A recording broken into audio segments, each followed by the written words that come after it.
Okay guys listen. Hey guys what's up. आज हमारी जो तारीख में है हम लोग P5 प्लानिंग एंड एनालिसिस वाला पहला वाला सवाल करेंगे। ठीक है, उसका तरीका ये होगा, मैंने सिर्फ 2 लोगों को इधर बुलाया ताकि रिकॉर्डिंग बहुत स्मूथली हो। One is mister Sami and दूसरा अब्दुल्ला है, because I want their input while we do this, ताकि थोड़ा सा इंटरैक्टिव सेशन भी हो जाए, ताकि समझ में भी ज़्यादा है। ठीक है, अब करते हैं सवाल, पहले देखते हैं कि बोलता क्या है। ठीक है, मैं जल्दी हो जाएगा, हाफ एन आवर के अंदर ये पूरा हो जाएगा सवाल। ये a student wishes to determine, मैंने वैसे सॉल्व कर लिया है क्वेश्चन, मैं आप लोगों को बता रहा हूँ, लेकिन मैं just to save some time. मुझे बोलता है a student wishes to determine the Young modulus E of a wood from a period of oscillation of a loaded wooden rule as shown and figure this. अब इसके अंदर एक चीज़ notice करो, मेरे पास एक फिक्स्ड एंड है, मेरे पास एक रूलर इसमें फंसा हुआ है। अगर मुझे इस रूलर की लेंथ निकालनी होगी तो मैं इस रूलर पे ही रीडिंग लेके यहाँ से यहाँ तक निकाल सकता हूँ, मुझे कोई मसला नहीं होगा। अच्छा, इसमें एक चीज़ मैं मेंशन की है, लोड है, लोड लगा हुआ है। दूसरी चीज़ ये है, मेरा टारगेट एसेंशियल है यंग मॉडुलस निकालना। ठीक है, व्हाटएवर, ऐसे सवाल जब आपके पास आता है तो इसमें सब चीज़ें आपको पहले से ही गिवन होती हैं। ज़रा इधर देखो, an equation relating the period t of the overhanging length L of the rule is this. Overhanging length ये वाली है, सही है, this is the overhanging length। उसका उसने एक फॉर्मूला दिया है कि t square is equal to KL cube over E. Okay, I think L is the length, t is the time period of oscillation. Okay, constant K is given by this expression, जिसके अंदर हमारे पास एक M है, W है, D है और बाकी तो वैल्यूज है, where M is the mass of the load। हमारे पास इसके अंदर फिर हमारे पास W is the width and D is the thickness of the ruler. Okay, design a lab experiment, इसमें डिजाइन करना है, यानी आपको अपनी स्टोरी बनानी पड़ेगी इसके अंदर। Design a lab experiment to determine the Young modulus of wood. Okay, we have the formula, यानी इसका मतलब है कि कुछ इधर से रिलेशन इसके साथ भी करना है, इसको बाद में देखेंगे। You should draw diagram, diagram बहुत इंपॉर्टेंट होता है, डायग्राम ड्रॉ करना आना चाहिए। Showing the arrangement of your equipment, यानी इक्विपमेंट अगर आप लैब गए होगे तभी आपको पता होगा, एएस लेवल में अगर आप लैब आपने अटेंड की है तभी आपको पता होगा कि क्या इक्विपमेंट हो सकता है, वो बहुत इंपॉर्टेंट है। That is why it is so important AS level में जो लैब करते थे। In your account you should pay particular attention to the procedure to be followed, ये बहुत इंपॉर्टेंट है। Measurements that you will need to take, इसको मैं lock कर लेता हूँ। Measurements that need to be taken, the control of variables, कौन से वेरिएबल्स हमारे पास इसमें वेरी करेंगे और कौन से ऐसे वेरिएबल्स हैं जिनको हम लोग चेंज करेंगे। How to analyse the data, कैसे इसका एनालिसिस करेंगे, इन इक्वेशंस को कैसे कनेक्ट करेंगे, यानी ग्राफ वगैरह। How to determine E and any safety precautions that need to be taken, ये स्टैंडर्ड हर सवाल में आता है। सही है, शुरू करें। अच्छा, अब सबसे पहली चीज है, अगर ये रूलर है, इसका सेटअप आप लगाओगे कैसे, टाइम पीरियड इसकी ऑसिलेशन का मेजर कैसे करोगे, मैं आप लोगों से पूछता हूँ। सर हम लेंथ को चेंज करते रहेंगे और उससे ऑसिलेशन, यानी लोड को मैं आगे पीछे कर सकता हूँ। अच्छा, इसका मतलब है कि जो मेरे पास जो है, जो वेरिएबल्स हैं, L हो गया और T हो गया, यानी लेंथ चेंज करेंगे तो T भी चेंज होता जाएगा और मल्टीपल साइकिल्स का मल्टीपल साइकिल, वो तो है। अच्छा, मेरा एक सवाल है, जो ये है, इसमें कांस्टेंट्स क्या होंगे हमारे पास? कांस्टेंट हमारा मास होगा, बिल्कुल होगा, और हमारा डी जो है वो भी कांस्टेंट, बिल्कुल सही बोला, बिल्कुल सही बोला। आपके पास ये यानी पूरा का पूरा ये कांस्टेंट ही है एक तरह से। लेकिन अब मेरा ये सवाल है, लैब में अगर आप जाओगे, ये आपको थ्योरी तो दी हुई है, तो लैब में आप लगाओगे कैसे इस इक्विपमेंट को? स्टैंड की जरूरत होगी हमें। अच्छा, रेटोर स्टैंड पे क्या होगा? उस पे हम लोग क्लैंप लेंगे और वहां पर कॉर्क लेंगे, जिसके अंदर हम रूलर फिक्स करेंगे, या हम लोग के पास जो रूलर को पकड़ते हैं क्लिप्स से, जी क्लैंप करते हैं उसको, लेकिन वो सिर्फ डेस्क पे लग सकता है। अच्छा, उस पे ही लग सकता है? नहीं, रेटोर स्टैंड पे नहीं लग सकता वो। अच्छा, आपके दिमाग में क्या सजेशंस है मिस्टर समी? बेटे, तो मतलब आप लैब आपने ये देखी नहीं है कभी? अच्छा, हाँ, आपने नहीं देखी है, ओके, अंडरस्टूड, ठीक है। इधर देखो, मैंने इधर लिखा है, diagram is essential, so make sure your drawing is clean and understandable. Is लगाना भूल गए थे, लिख लेते हैं, is clean and understandable, this is very important. ये लिखना नहीं होगा आपको पेपर में, ये मैं बता रहा हूं। मैंने इधर लिखा जी क्लैंप, ये इंपॉर्टेंट पॉइंट है, G clamp can be used to hold the wooden rule in place. सही है। अब मैंने देखना, the experiment will be set up on a bench. ये ज़रा इधर देखो, ये एक्सपेरिमेंटल सेटअप मैंने बनाया है आपके लिए, ज़रा इधर देखो। बेसिकली ये वाला जो है ना, ये मेरे पास बेंच का पार्ट था, मैंने आधा दिखाया है, सिर्फ बेंच पीछे तक होगी, आधा दिखाया है। इस बेंच पे ये वाली जो चीज़ आपको नज़र आ रही है, ये जी क्लैंप है, सही है। इसको उठाकर मैंने इस वुडन रूलर को इधर फंसा दिया, समझ गए, सही है। और फिर मैंने एक काम किया है, ये रिटॉर्ट स्टैंड मैंने यूज़ किया है, लेकिन इस रिटॉर्ट स्टैंड के अंदर एक क्लैंप लगाकर मैंने एक पॉइंटर अटैच किया है। वो पॉइंटर का मैं भी डिस्कस करूंगा क्यों है, सही है। और दूसरी बात ये है, लोड सफिशिएंटली हैवी हो टू प्रोड्यूस लार्ज टी, यानी हमारे पास टाइम पीरियड ज़्यादा आए, ये है। सर, एक सवाल जी बेटे। लोड को हम रूलर से कैसे अटैच करेंगे? किसको? लोड को रूलर से अटैच कैसे रखें? टेप से बांध दो, टेप से बांध। टेप से बांध दो। अब जाहिर सी बात है, टेप ही हमारे पास बेस्ट ऑप्शन होगा कि टेप से इसको रिवॉल्व कर दो। ये बहुत अच्छा पॉइंट इसने निकाला है कि रूल, क्या हम लोग इस पर ऐसे ही छोड़ देंगे? छोड़ेंगे तो बेटे ये हिलेगा तो गिर जाएगा। या वो उसको क्या बोलते हैं, एक और भी तो चीज़ होती है वो जो हम लोग वहाँ पे यूज़ करते हैं अमूमन एएस लेवल में चिपकाने के लिए, हाँ, स्टिक कुछ वो पट्टी जो हम लोग यूज़ करते हैं। लेकिन वो छोड़ो, आप टेप बांध दो, सही है, ये भी हो गया, टेप यूज़ कर सकते हैं। अच्छे अच्छे पॉइंट्स आ रहे हैं दिमाग में, ठीक है। अच्छा, फिर इस रूलर में जब ऑसिलेशन होगी, टाइम किससे मेजर करेंगे? स्टॉप वॉच और कितनी ऑसिलेशंस का? 10 ऑसिलेशन 10 या 20 का, डिपेंडिंग के ऑसिलेशन तेज है या स्लो है तो 10, वरना मिनिमम 10 या ज़्यादा, जितना करना चाहो कर लोगे। कितनी दफ़ा रिपीट करेंगे इसको? 3 टाइम्स 3 टाइम या 2 टाइम कर लो, सही है, ताकि उसका एवरेज निकाल सके।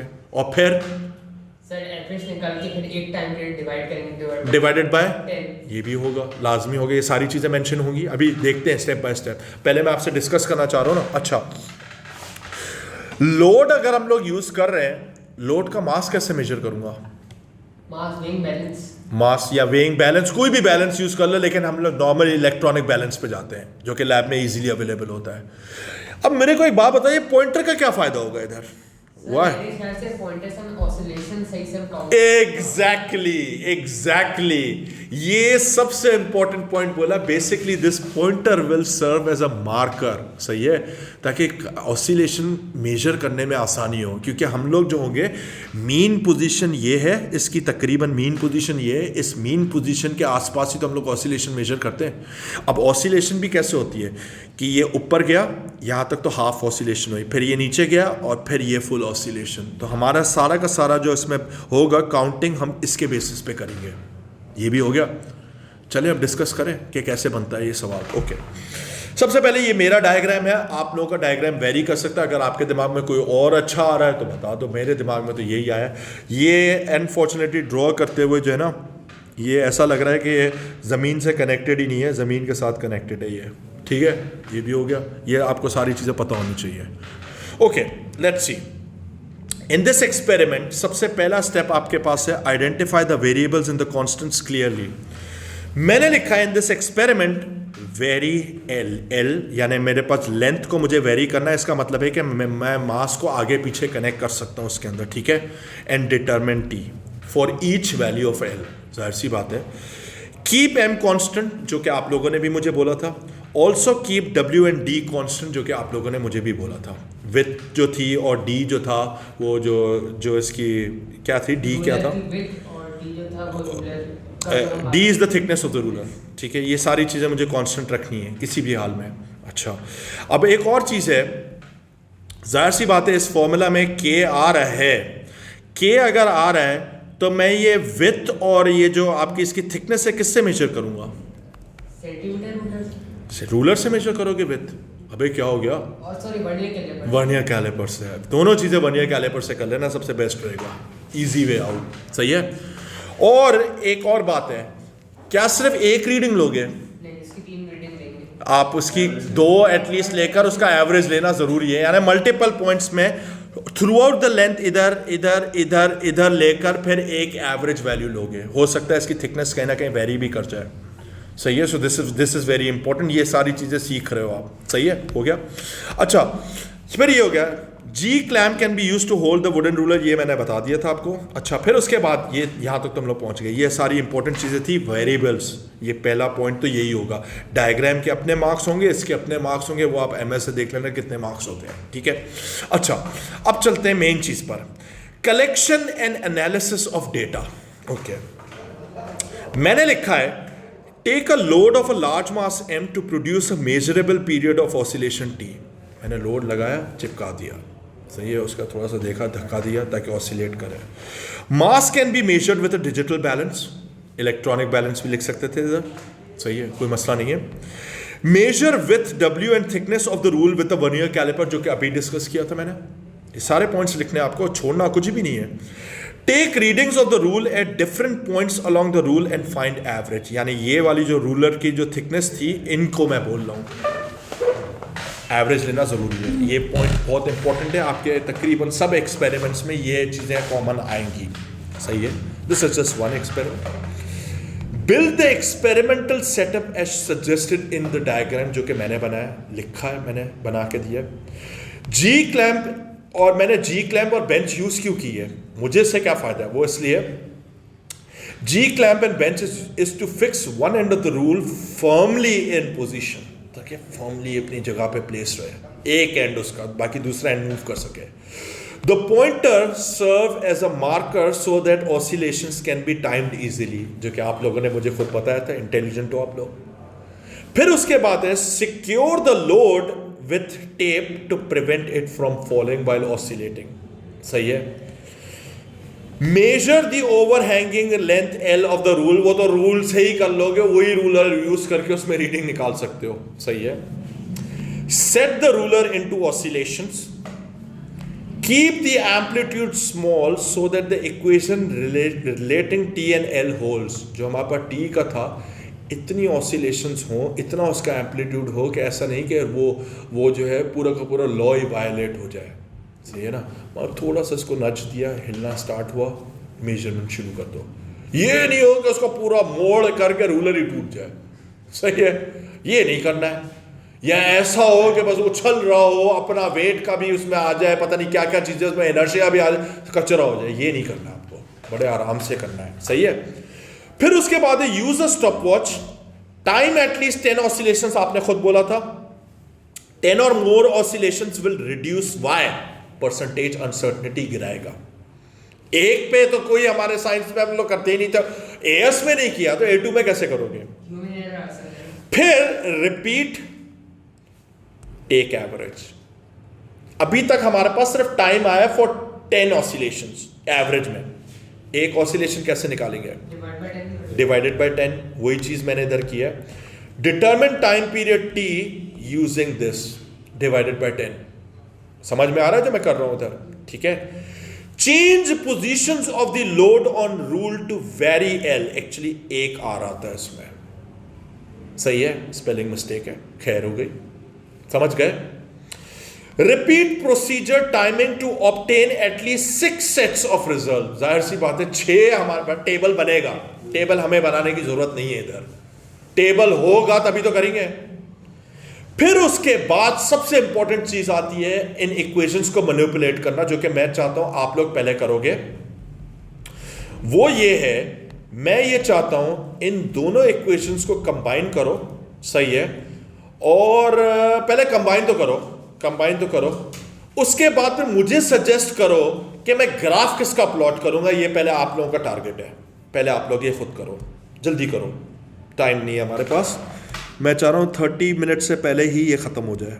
अच्छा जी, अब सबसे इंपॉर्टेंट चीज़ ये थी, ये और ये हम लोग चेंज कर रहे थे, हम लोग बेसिकली L को चेंज कर रहे थे और T वेरी हो रहा था। यानी एक चीज़ तो साफ नज़र आ रही है कि हम ग्राफ इसका और इसका तो बनाएंगे। फिर एक काम करते कि इस K को इसमें सब्स्टिट्यूट कर लेते हैं, जो कि आपने किया होगा। अब शायद मैंने भी किया हुआ है, मैं दिखाता हूँ आपको, कहाँ गया, इधर देखो, ये किया मैंने, इस K को उठाया, इसमें डाल दिया, फाइनली मेरे पास ये एक्सप्रेशन बनी थी। इस एक्सप्रेशन में मैंने T² अगेंस्ट L³ का ग्राफ प्लॉट करने का सजेस्ट किया, तो फिर मेरे पास जो ग्रेडियंट है वो इसके बराबर आ जाएगा, समझ गए। और फिर मेन चीज क्या है, सवाल का मेन मुद्दा क्या था कि ई निकालना है। तो यहां तक तो मैंने कर दिया आपके लिए। ये लिखना जरूरी है, comparing with y equal to mx plus c, तो जीरो है, वो तो गया। फिर जरा सुनो, प्लॉट अ ग्राफ, देख लो इधर समी, plot a graph of this against this, यहां तक भी पहुंचे। फिर जो ग्रेडियंट आ रहा है वो इसके बराबर है, लेकिन अभी भी बी केयरफुल, ग्रेडियंट तो आप निकालोगे ही निकालोगे, लेकिन इसको आप फिर E is your prime target, यहां तक पहुंच गए।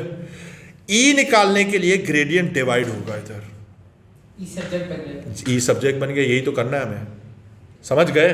जाहिर सी बात है। अब एक और भी चीज़ है कि आपके पास अगर आपने बहुत केयरफुली किया होगा तो you will definitely get a straight line from the origin, समझ गए।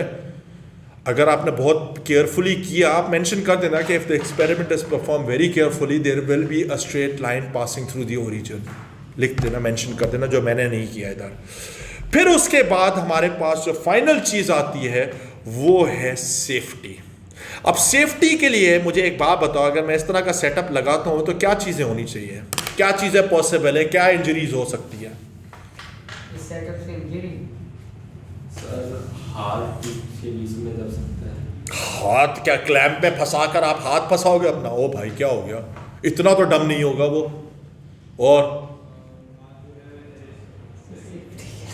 इसमें क्या सेफ्टी है? बेटे एक मिनट, मुझे एक बात बताओ, अगर मैंने ये सेटअप लगाया, मैं जाहिर बात है बेंच के बराबर में ही खड़ा हुआ हूँगा। बेंच पूरा गिर सकता है। अबे बेंच क्यों गिरेगा, क्या हो गया, दिमाग खराब है कि बेंच गिर जाएगा?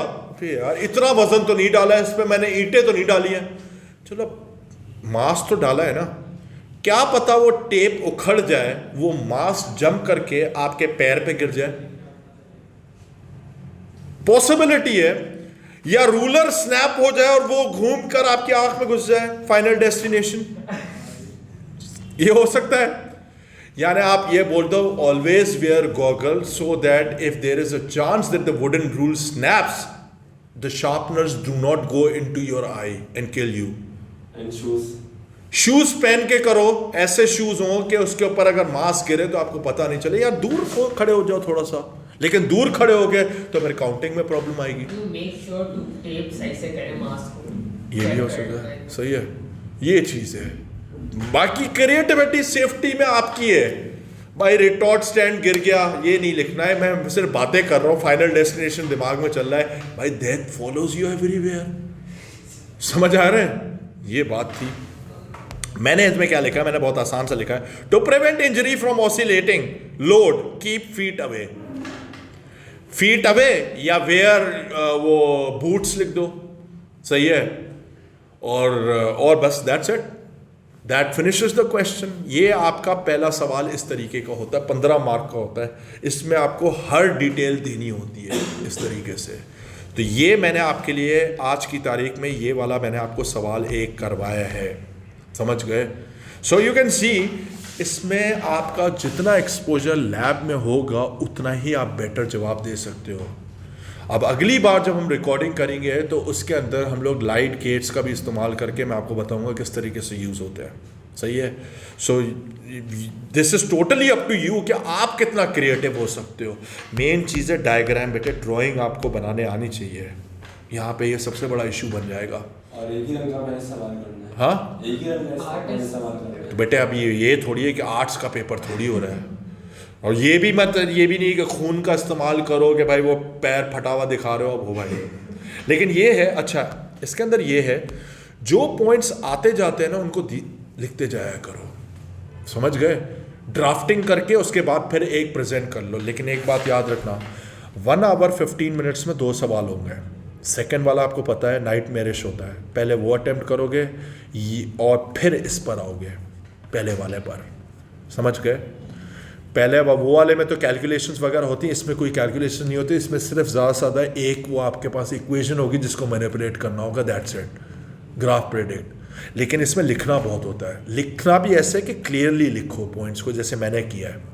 ये मैं आज आपको फाइल भेज देता हूँ, सही है, दैट्स इट, डिसमिस्ड।